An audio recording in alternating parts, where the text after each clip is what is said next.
Hello everyone, आज के इस वीडियो में हम लोग डिस्कस करेंगे फिबोनाची हीप के बारे में। ओके, तो फिबोनाची हीप स्टार्ट करने से पहले हम लोग जो है कुछ कंपैरिजन डिस्कस करने वाले हैं बाइनरी हीप, बाइनोमियल हीप और फिबोनाची हीप के बारे में, जो डिफरेंट ऑपरेशंस हम लोग डिस्कस किए थे। ओके, तो सबसे पहला क्या है आपका मेक हीप, इंसर्ट, मिन, एक्सट्रैक्ट, यूनियन, डिक्रीज की, ये सारे ऑपरेशन हम लोग डिस्कस कर चुके हैं बाइनरी हीप और बाइनोमियल हीप के करस्पॉन्डिंग। इस पर्टिकुलर सेगमेंट में हम लोग डिस्कस करेंगे फिबोनाची हीप के बारे में। तो अगर मेक हीप का मतलब ये आपका एक प्रोसीजर है मेक हीप। तो अगर हमें बाइनरी हीप कंस्ट्रक्ट करनी हो या आपका बाइनोमियल हीप हो या फिबोनाची हीप हो, इसकी जो टाइम कॉम्प्लेक्सिटी आएगी वो थीटा ऑफ 1 टाइम। क्यों ये डिस्कस कर रहे हैं, अभी इसको हम कंक्लूड कर रहे हैं। इंसर्ट ऑपरेशन बाइनरी हीप में क्या होता है, थीटा ऑफ लॉग एन, और यहाँ भी क्या होता है बाइनोमियल हीप में theta of log n. But Fibonacci heap में insertion operation theta of 1 time में होता है। ओके, अब आते हैं मिनिमम। अगर हमें बाइनरी हीप गिवन है उसमें हमें मिनिमम एलिमेंट फाइंड आउट करना है, और यहाँ हम जो कुछ भी डिस्कस कर रहे हैं वो मिन हीप के करस्पॉन्ड डिस्कस कर रहे हैं। तो उसकी जो टाइम कॉम्प्लेक्सिटी आएगी थीटा ऑफ 1, और बाइनोमियल हीप में थीटा ऑफ लॉग एन, और फिबोनाची हीप में theta of 1 and so on. अगर इन सारी चीज़ों को एनालाइज करते हुए देख रहे हैं तो इसमें क्या है आपका, इसमें मोस्ट ऑफ द केसेस में क्या आ रहा है आपका थीटा ऑफ लॉग एन, और यूनियन ऑपरेशन अगर परफॉर्म करेंगे बाइनरी हीप में तो क्या आएगा आपका थीटा ऑफ एन। और इसमें most of the cases except binomial make heap के अलावा सारे लॉग एन आ रहे हैं। बट इसको अगर देखेंगे तो इसमें मोस्ट ऑफ द ऑपरेशंस जो है, जो प्रोसीजर्स है, वो थीटा ऑफ 1 टाइम आ रहा है। और हाँ, यहाँ एक इंपॉर्टेंट चीज़, यहाँ जो भी हम कॉम्प्लेक्सिटी डिस्कस कर रहे हैं बाइनरी हीप और बाइनोमियल हीप की, ये वर्स्ट केस परफॉर्मेंस है।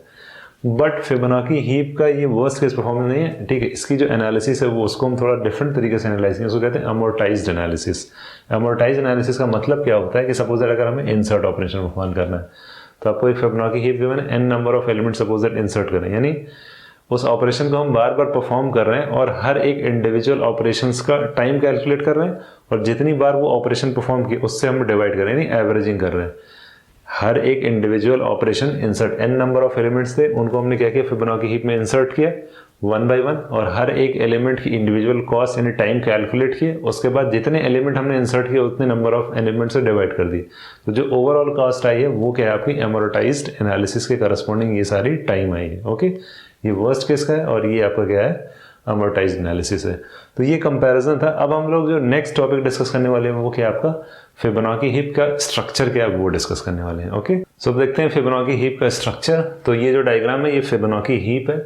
तो अगर इसको केयरफुली देखेंगे तो फिबोनाची हीप भी क्या होगा आपका कलेक्शन ऑफ ट्रीज होगी। ओके, जैसे बाइनोमियल हीप में क्या था, binomial heap is a collection of binomial tree. पर यहाँ ऐसा मैंडेटरी नहीं है कि यहाँ जो भी ट्रीज होंगी वो बाइनोमियल ट्री ही होंगी, बाइनोमियल हो भी सकती है, नहीं भी हो सकती। मतलब अगर इस ट्री को देखें तो ये क्या है 23 binomial tree B0, B1 and B2। But अगर इस ट्री को देखेंगे तो ये क्या आपका, इस पर्टिकुलर ट्री को अगर देखेंगे तो ये आपकी बाइनोमियल ट्री नहीं है। क्यों? क्योंकि बाइनोमियल ट्री में नंबर ऑफ नोड्स कितने थे 2 to the power k, where k is the degree of root node. यानी अगर इस नोड की डिग्री कैलकुलेट करेंगे तो कितना आएगा 3। क्यों? क्योंकि इसके 3 चिल्ड्रंस है।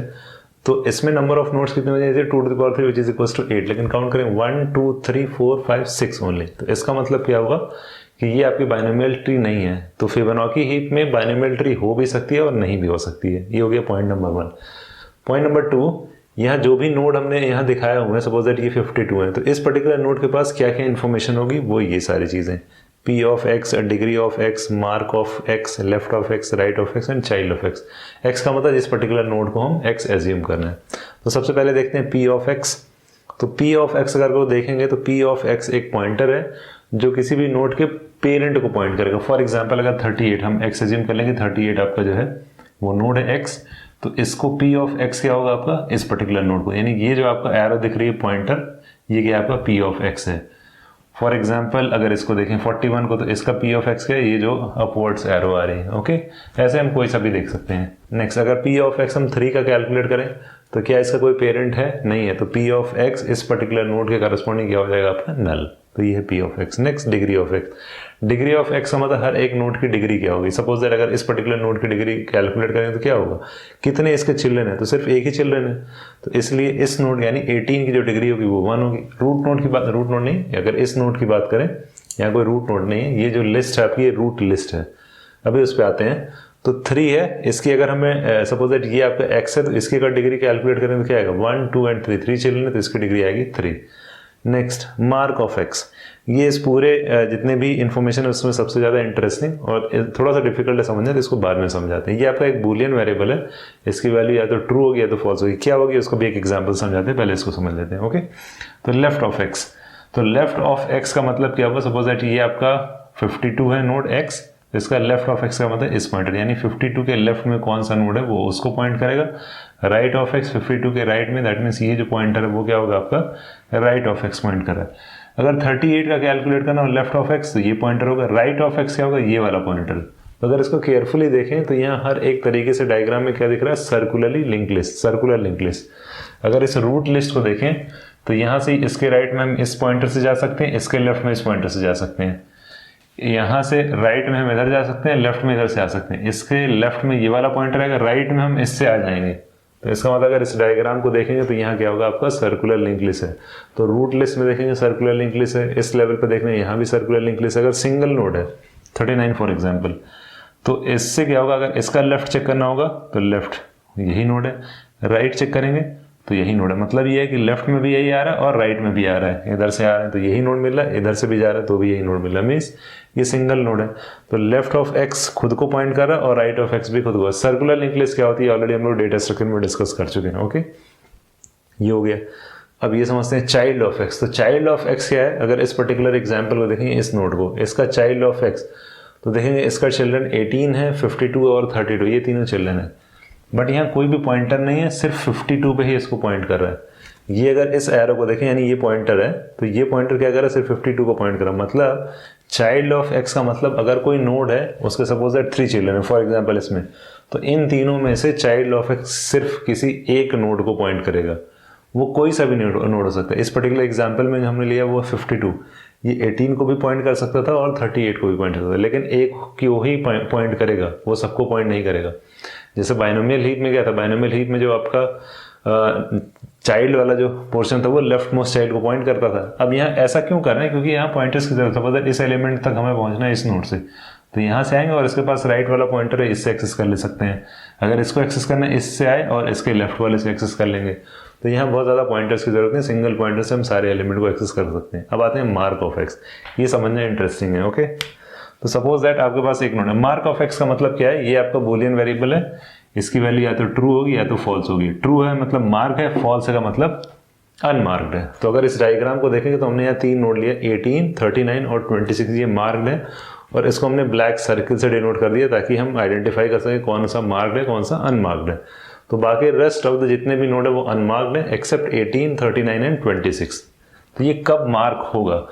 और न्यूली, अभी हम इंसर्शन और डिलीशन बाद में डिस्कस करेंगे, बट एक पॉइंट यहाँ मेंशन कर दें कि जो न्यूली क्रिएटेड नोड होगा फिबोनाची हीप में, ओके, वो हमेशा अनमार्क्ड होगा। मतलब ये 41, 52 जिस तरीके से दिख रहा है ऐसे दिखेगा।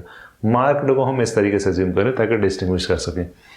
तो लेट्स से यहाँ कोई भी, और हाँ एक इंपॉर्टेंट चीज़ वो मिस कर गए, यहाँ भी जो होगा वो आपकी फिबोनाची हीप जो होगी वो आपकी क्या होगी? मेन हीप प्रॉपर्टी को फॉलो करेगी। अगर इस ट्री को देखें तो यहाँ भी मेन हीप की प्रॉपर्टी फॉलो हो रही है, इधर भी मेन हीप की प्रॉपर्टी फॉलो हो रही है और इधर भी मेन हीप की प्रॉपर्टी फॉलो कर रही है। पर ये अनऑर्डर्ड है। मतलब ये है कि बाइनोमियल हीप में जिस तरीके से था वो क्या था कि ट्री जो है, जो आपकी ट्री का जो सीक्वेंस था वो स्ट्रिक्टली इंक्रीजिंग ऑर्डर में था डिग्री के टर्म में, पर ऐसा यहाँ कुछ भी नहीं है। देखो यहाँ सेम B0 दोनों लिख सकते हैं, लेकिन ये बाइनोमियल हीप में नहीं था। तो बाइनोमियल हीप और फिबोनाची हीप में बेसिक डिफरेंस ये है, यहाँ जो ट्री होंगी उनकी जो डिग्री होगी वो डिफरेंस हो सकती है या रिपीट भी हो सकती है, ऐसा कोई रेस्ट्रिक्शन नहीं है। और कोई ज़रूरी नहीं कि वो हमेशा स्ट्रिक्टली इंक्रीजिंग ऑर्डर में, किसी भी रैंडम ऑर्डर में हो सकता है। ये हो गया। ओके, तो ये था फिबोनाची हीप और बाइनोमियल हीप का बेसिक सा डिफरेंस। अब आते हैं मार्क।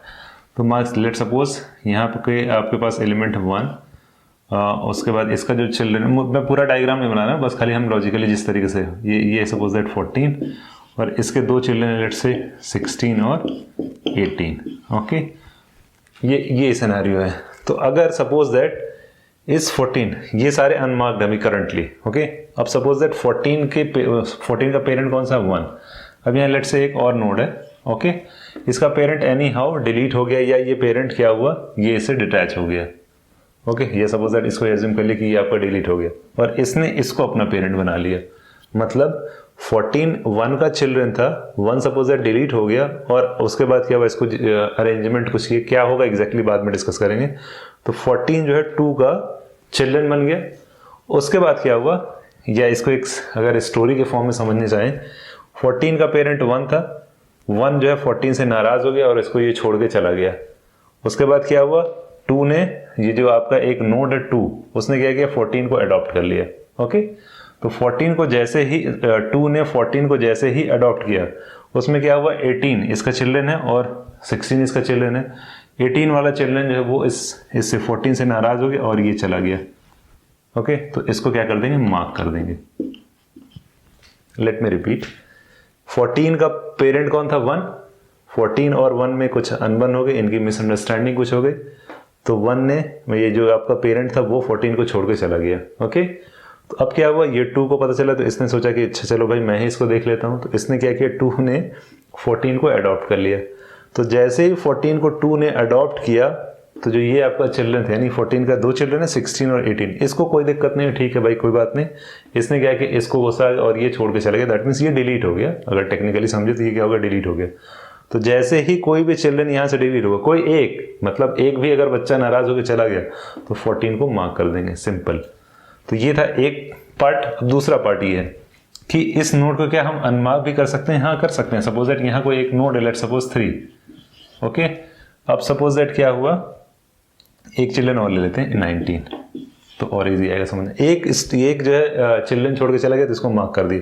अब ये अनमार्क हो सकता है, अगर एक बार कोई नोड मार्क हो गया तो क्या वो अनमार्क भी हो सकता है। किस केस में, वो देखो ये मार्क है, इसका पेरेंट कौन सा इस टाइम 2, इसने इसको अडॉप्ट कर लिया। सपोज दैट इसने क्या हुआ, इनकी आपस में अंडरस्टैंडिंग नहीं हुई, तो क्या हुआ, ये आपका चला गया ये छोड़ के, और इसने क्या किया, इसको अडॉप्ट कर लिया।